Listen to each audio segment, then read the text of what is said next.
interested in big games. The title of this presentation is Concepts and Complex Construction. We've all seen concepts that have been open to interpretation, and we've all seen within those concepts very complex designs.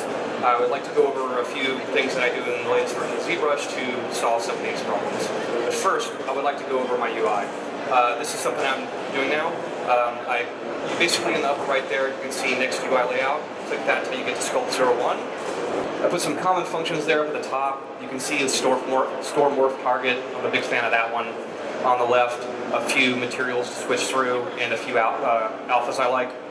And on the bottom, common brushes that aren't set to shortcut keys, and also some brushes that I want to be practicing in the future. Okay, let's get into this. It's concept proofing in ZBrush. ZBrush is very fast with Dynamesh that there's no real problem in taking something and proving it out so that you can make sure that we're all on the same page. If we, this is Alex Brand for Gears of War Judgment. We move into the concept here. On the left, Jay Hawkins has come up with a cool concept for Alex Brand. A lot going on, a lot of detail, a lot of room here for interpretation.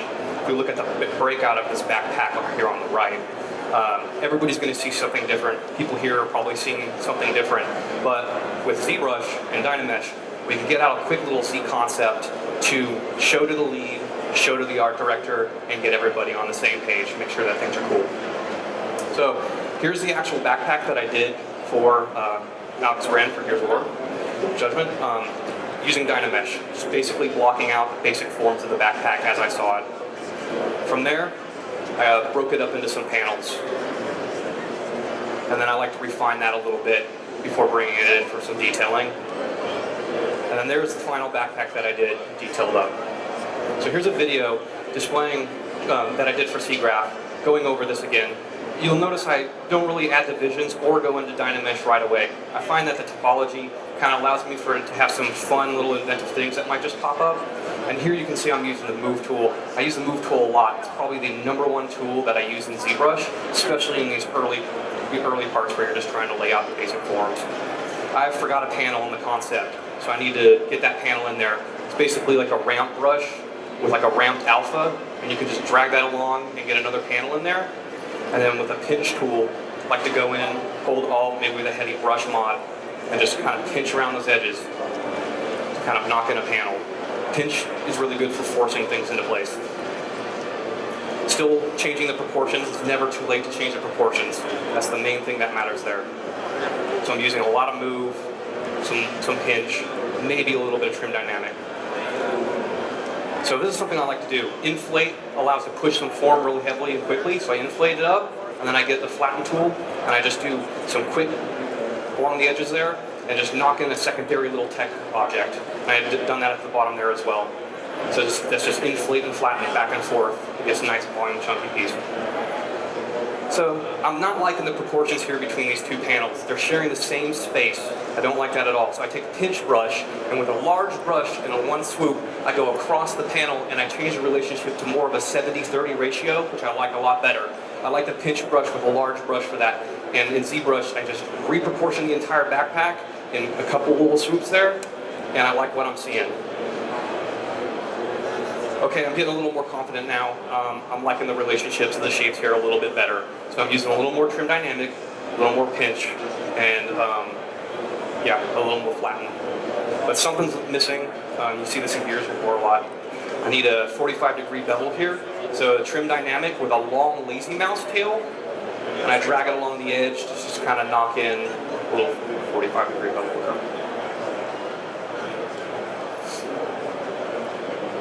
And I'm going to be doing this around the backpack.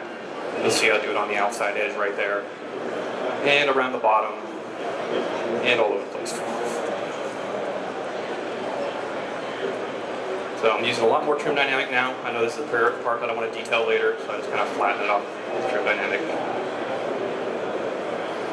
And then here at the end, I just use the Move tool, and I just set the model at an angle, tug it upwards, get the trim dynamic out, and just trim around that a little bit. Okay, so here's the backpack that I will be detailing for the demo here today. But first, I would like to show that I retopologized it to break it into panels. There's a lot of different ways to skin this cat. different tools, different ways of going about this. If you want to just get some quick divisions or have something real fast to start with, you could use the new powerful ZBrush tool. But here I'm using the topology tool because I want the points along key areas, including along the edges of the 45-degree little chamfers I did. So I just want to get things to be, you know, right around the areas that I want them.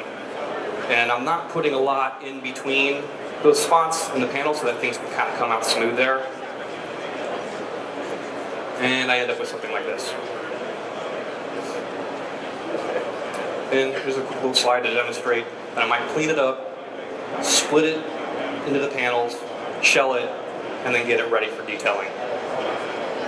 But first I would like to go over with you the basic set of tools I'll be using to detail. There's this basic set of bars, rings, and dips.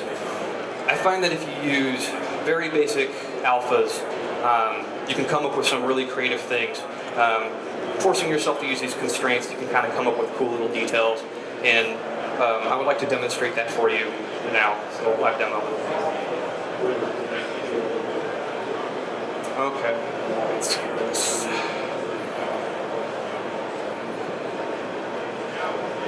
So the thing here is to have fun.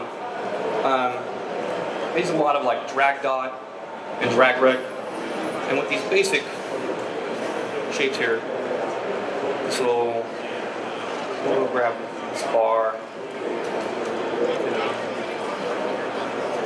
this up.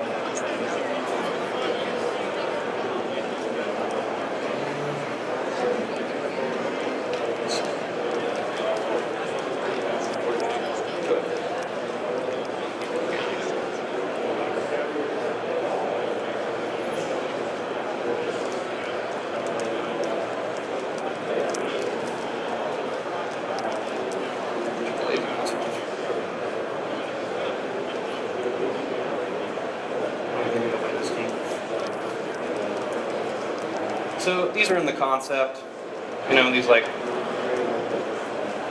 these little things here that I'll just kind of drag on and try to make them look nice and even. I'm going to crank my focal shift up so I don't get like that messiness with the alpha. So with this basic bar, I can also go in, I'm going to crank up the intensity a little bit, and I might just do something like this down here with Alt, and then release off, and with the same alpha, just drag like a little thing in there. It looks like it might be a little latch that you would hit to like pop a panel off. Maybe same alpha, just kind of drag a little trough in there, like that. And that's just with the one alpha. You don't need to just keep making like custom alphas for everything. And as you play around, you kind of like discover some of these little things with the different ones. You can see I have some separate panels here, and I'm using symmetry. Symmetry's on with, I like to use Littleton, actually. And I'll grab this. And even though these two are not connected, I might do something like this. And come over here, just like line up another one like that. Push it back in there. So even if it's not connected together, I will go across with things like this, and then sometimes, you know, maybe try to put like another little fun one in there, like so. And then if they are connected across, just kind of have another till in there, and this just takes some playing around. And I just like to try to get something that looks right. Like that, and then letting off the same alpha, just a little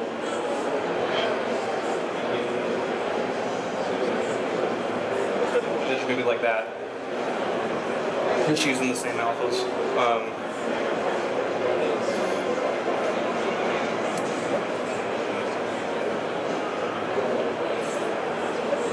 I like these little chamfer pockets.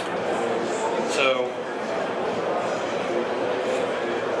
there's a new feature in ZBrush, the little dynamic up here. It tries to keep the size of this staying the same whether you zoom in or out. That can kind of help for putting down some of these little guys here.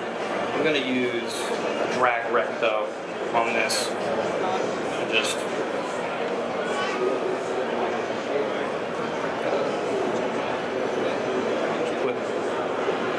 little vents around here.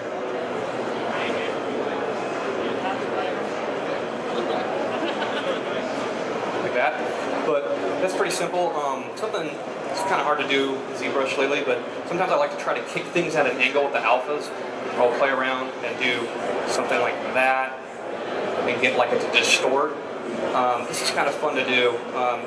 I just suggest playing around, and you can kind of pick things at an angle and see like it looks like a little piece that goes into a socket. So with any basic alpha we have, like I like to try to get things at an edge there, and then the same. If I put like a bolt in there. Okay. So now I'm going to put some detail here on the backpack.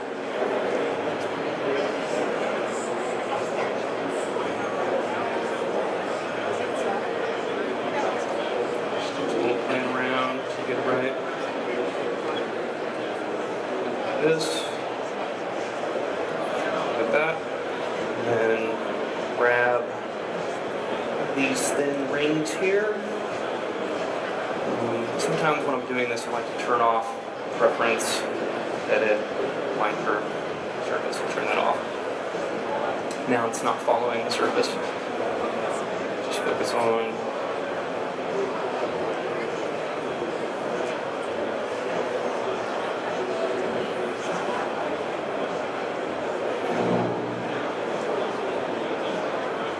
around this, a little deep.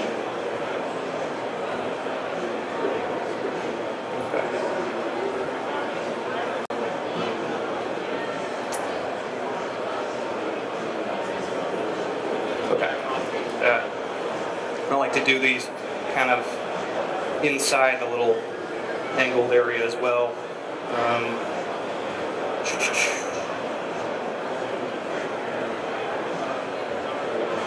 That can be kind of cool, make it look like there's a little cup in there.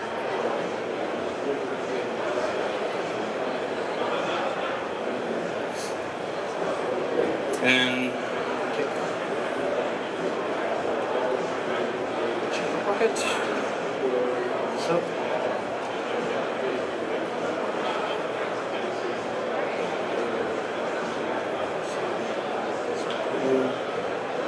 Just right here. Oops.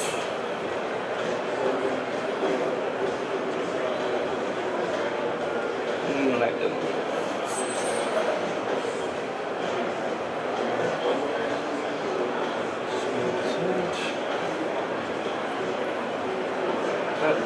And then once you have something like this, sometimes I like to just take like big alphas and try some things over it. So it's never too late to grab. This one comes with ZBrush. It's just alpha 48. It's a big dome. I use this for so many things. I'll use it to reproportion things around, rivets, negative dips.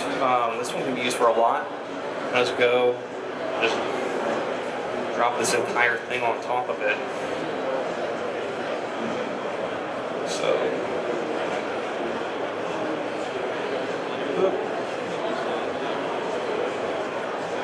Having some difficulty there.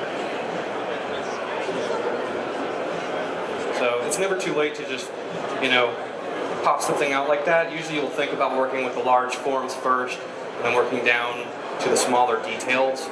But sometimes I'll just like build out like little miniatures of details and stuff, and then just like try a different alpha and just pop an entire piece out like that. And then like while I have that up,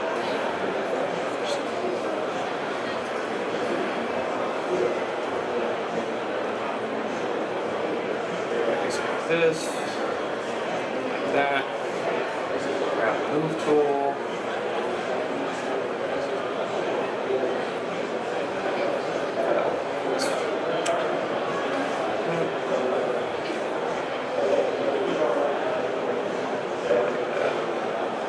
And you get used to that sort of thing, and then you don't have to have a custom alpha for this type of stuff. I recommend using basic shapes and then just forcing yourself to use a move tool, and with with the new powerful trim dynamic and smoothing tools, you can just kind of distort things into place and then trim around it and clean up if you need.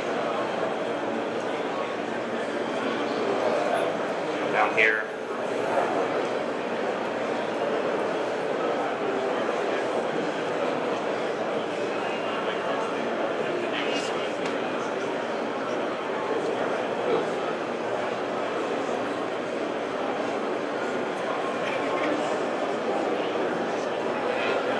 Put just like this in here, then just go positive, just go negative again. When I'm doing this sort of thing, I'm trying to think of the construction.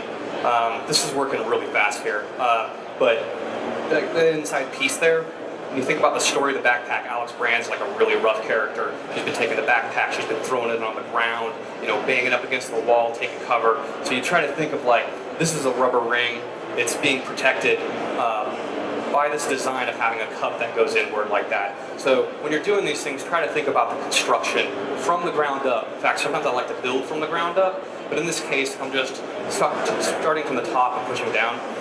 So this little ring needs to be protected, otherwise it snaps something and this pops off and the whole thing falls apart. And then, so when you think about this thing hitting the ground, this area here would be where you would start putting damage, just thinking about the story of her and the story of the backpack, in order to kind of create some believability. And I wouldn't really use these tools to do damage, but I was just giving the idea of basically the thought process that you can go into when you're just laying down some details. A lot of times it's cool to have the construction in the back of the backpack there, and then just some like nice panels over the top of it. And take,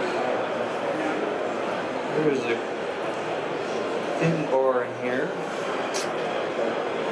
Okay.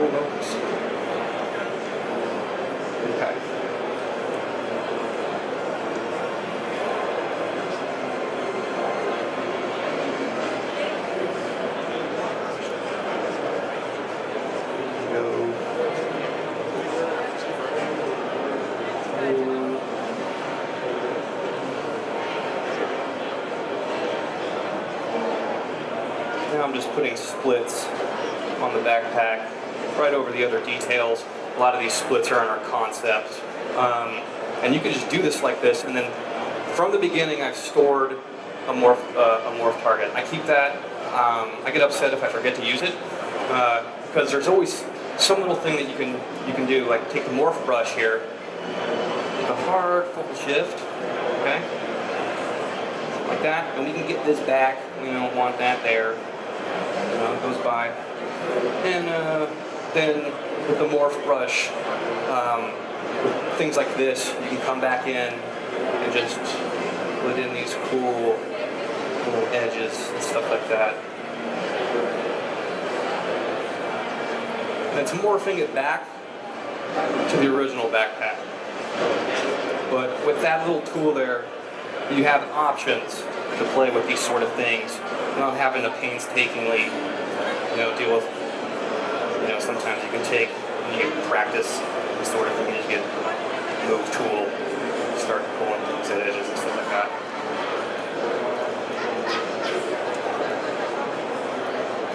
And then,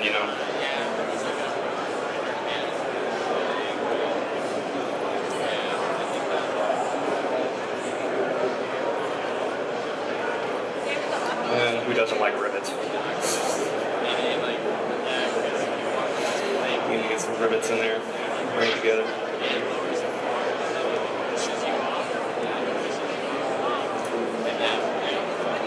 And there we go.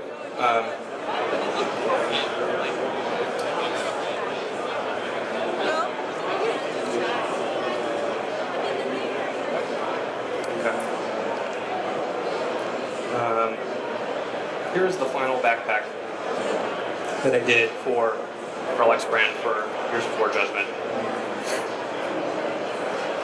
Moving on, I would like to move into the Infiltrator demo. I did the Infiltrator character model for this demo, and I would like to go over some similar solutions like I did with Alex Brand.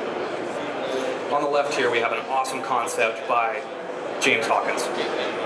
This concept's great. It's got all types of stuff going on, details, objects, really crazy stuff. There's the model on the right. We need to get to that. Zooming in, just on the face alone, we've got a lot of complex detail that is open to interpretation here. What connects where, what exactly is some of these pieces. If you break out just that piece on the bottom of his mask there, that's how I interpreted it in the bottom right. That's what I wanted. When I started thinking about creating that, I knew Booleans, the powerful Booleans tool in ZBrush is going to be paramount for creating that. The contiguous surface and the way that the lines come in. I didn't want to attempt it in just a standard modeling package. So I like to go into that. There's a basic piece there. There's a cup that I'm going to carve out, and that's the polys are flipped on that. And then there is a nub that I'm going to be welding back in to get to that final look. So here we go. This is Control+D adds divisions. I like to use that shortcut a lot. And I just divide it up till I have enough polys. And here I'm going to do 1024. You're going to want to play with this. If you hit Dynamesh and it takes way too long, it's too high. But if you come over here and hit Polyframe, you can just have a quick look, make sure it's decent. I poly enough. Okay, we're going to add in our second piece. You can see the polys are flipped, and I'm setting it to subtract. And then I'm going to go down, and I'm going to merge this down.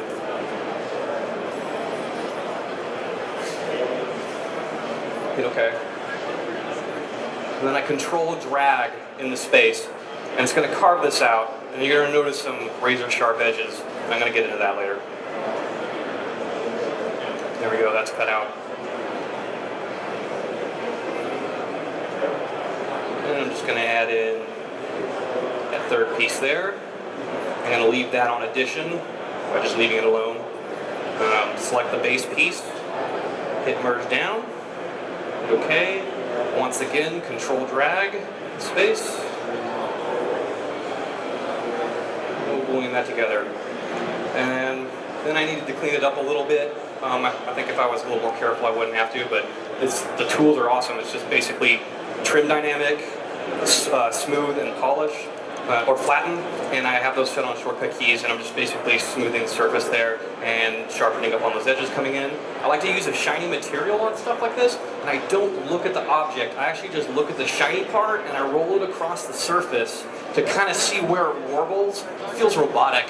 And as you do that, you just, wherever it warbles, you just start to fix it using the tools. And then I'm using the smooth tool there on those razor sharp edges to knock it back so that it matches the other edges around there. The sharpness gave it some play so I could get that final object. Here we go with it's very similar to the backpack. I want to get some low poly in there. So I'm going to use a topology brush, and I'm just going to run around the key edges until I get a nice new low poly. There is the final low poly. What I like to do is turn SMT off, which is next to the divide there, and then divide it twice. Keeps it close to the original model. It's basically like a tessellate. I'm going to turn SMT back on. We're going to divide it up. I went to 1 million, but whatever you want to do there for high polys. Display the original model, and then we're going to do a projectile. With this projectile, you're going to want to hit undo and play with the distance a little bit and hit projectile again. Don't just keep mashing projectile. You get all sorts of a mess. Try to, undo, play with it, and try to get it in one shot. One shot seems to be the best. Here we can step through the divisions. Now we have an optimized object, which Mark will be talking about this a little bit later. And also we have a low division to start a low poly for an in-game asset. But maybe you don't want that. You don't care about the low poly. You're just like, I want some divisions, and I want to be able to manipulate this object on a low level. Well, you're in luck. ZBrush 4 R6, the new hotness is the Z remesher. I started using this recently, and I've used it a lot since it has come out, both at work and at home. This has become a very common function for me. So here we go, same object. I'm going to check it out. It's decimated. That's okay. We're going to come down here, and we're going to grab our slice curve. Okay. Real quick first, make sure perspective is off. I want to hit this thing straight on. And with Control and Shift, I click off the object there and I slice through it like that, and I'm getting groups. Special thanks to Carver from ZBrush Central for this. I think he posted this like last week on ZBrush Central. So thanks, Carver. And it's really cool. Basically, you just slice through there. I'm hitting those same points like I did with the top O brush, just around the edges until I get something like this. And then once we got what we like, we go to stroke, curve functions. We need to turn border, increase edges off, and hit frame mesh. And now we have our edges for Z-remeshing.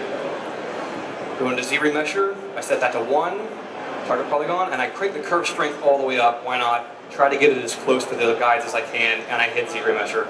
It's still a little high for me. It's cool, but it's still a little high, so I set it to 0.2, and I hit Z-remesher again. And here we go. I have my low poly.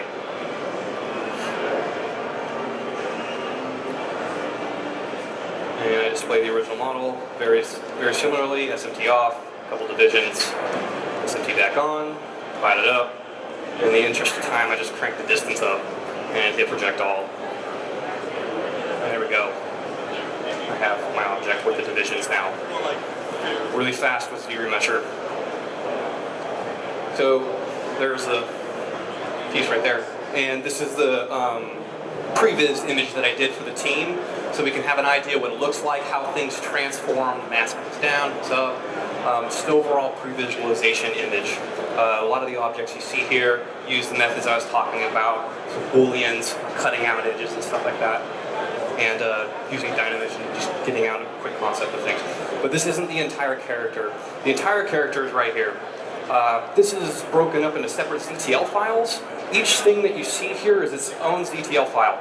Doesn't start out this way. Starts out all together so art directors, leads, people can see it. We can make sure that he looks cool. We're liking where it's going. From there, the trust is, okay, we're going to take this, I'm going to detail this up, and we needed this to be done quickly. Quick turnaround here. So in order for it to get this done quickly, I decided that I wanted to break it up into these separate things. But I worked in a certain order. I actually worked from the inside out, starting with the body there, in the upper left, maybe to the legs, maybe over to the head. Each time I move over, I bulk Z-decimate the entire file, the entire chunk. You can just maybe set one and go get something to drink or eat. And you can see it here in the colored objects. I append those back into the pieces so that I can see the proportions and the details and relationships of shapes across the pieces adjacent to each other. That allows me to work quickly, but still keeps things in order and makes sure things are looking good. When you work this way, you get to slam out divisions really fast. People can come by and you can have things quickly looked at and approved, and you can kind of reuse things, stuff like that. Do quick decimations, get low polys out. I have the sub-tools and polys for each of these up here. So sub-tools, 7K polys. Some of them are pretty crazy. But what I want to focus on here is 215 million polys across 350 sub-tools about. That's for the entire character. When you do something like that, like I said, not only can you reuse things and move fast, but also you can create really awesome color maps for your texture artists. They look like this. And you hand these off to your texture artists, they get excited. You can break things out into different materials, do different effects with this, texture it up, goes down the pipeline, and eventually ends up in Unreal Engine 4. This is a screen grab from our real-time demo, Unreal Engine, for our Infiltrator demo. And what you are looking at here is the culmination of a lot of talented, awesome artists I get to work with every day at Epic Games. These guys here, it's great. And I would like to hand it off now to one of those awesome, talented artists.